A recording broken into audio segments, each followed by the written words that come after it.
ब्रह्ममुरारिसुरार्चितलिङ्गं निर्मलभासितशोभितलिङ्गम् जन्मज दुःखविनाशकलिङ्गं तत्प्रणमामि सदा शिवलिङ्गम्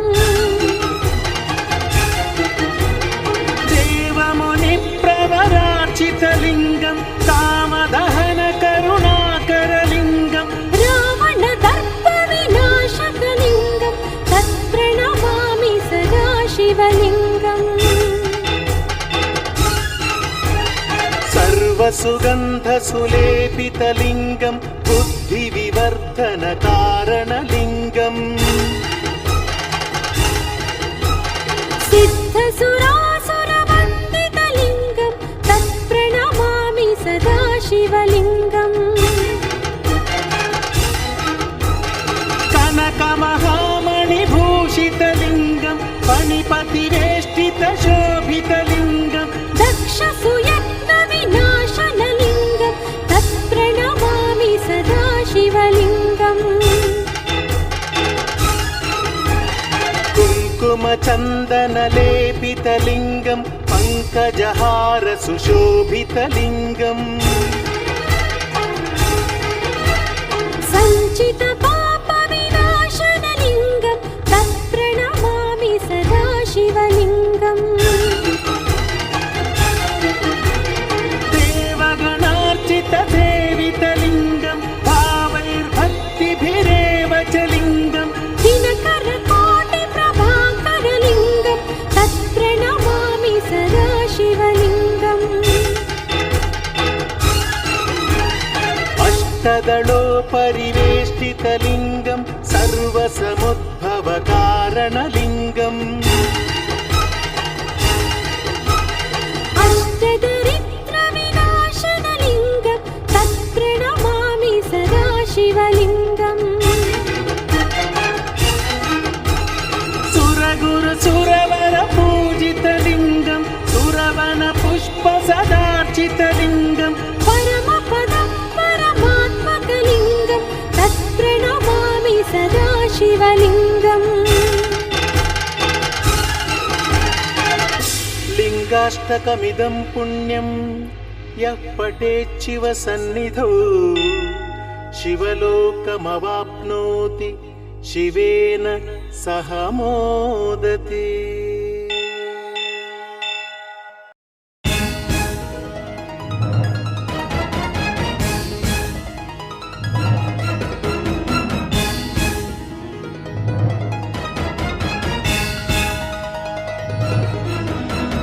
ब्रह्ममुरारिसुरार्चितलिङ्गं निर्मलभासितशोभितलिङ्गम्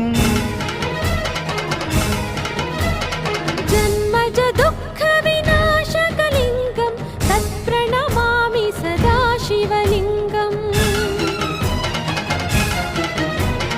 देवमुनिप्रवरार्चितलिङ्गं कामदहनकरुणाकरलिङ्गम् रावणदर्पविनाशकलिङ्गं तत्प्रणमामि सदा शिवलिङ्गम्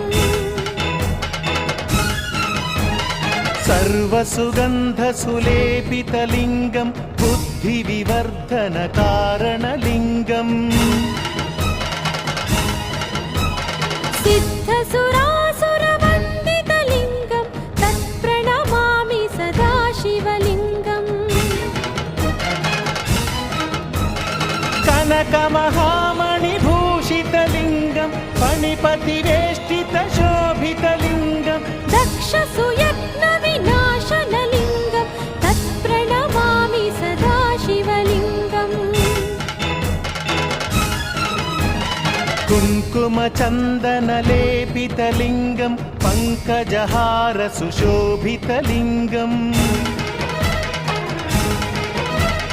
सञ्चितपापविनाशनलिङ्गं तत्प्रणमामि सदा शिवलिङ्गम् देवगणार्चितसेवितलिङ्गं भावैर्भक्तिभिरेव च लिङ्गम् दिनकरकोटिप्रभाकरलिङ्गं तत्प्रणमामि सदा शिवलिङ्गम् अष्टदलोपरिवेष्टितलिङ्गं सर्वसमुद्भवकारणलिङ्गम् अष्टदरिद्रविनाशनलिङ्गं तत्प्रणमामि सदा शिवलिङ्गम् सुरगुरुसुरवरपूजितलिङ्गं सुरवनपुष्पसदार्चितलिङ्गं परमपदं परमात्मकलिङ्गं तत्प्रणमामि सदा शिवलिङ्गम् लिङ्गाष्टकमिदं पुण्यं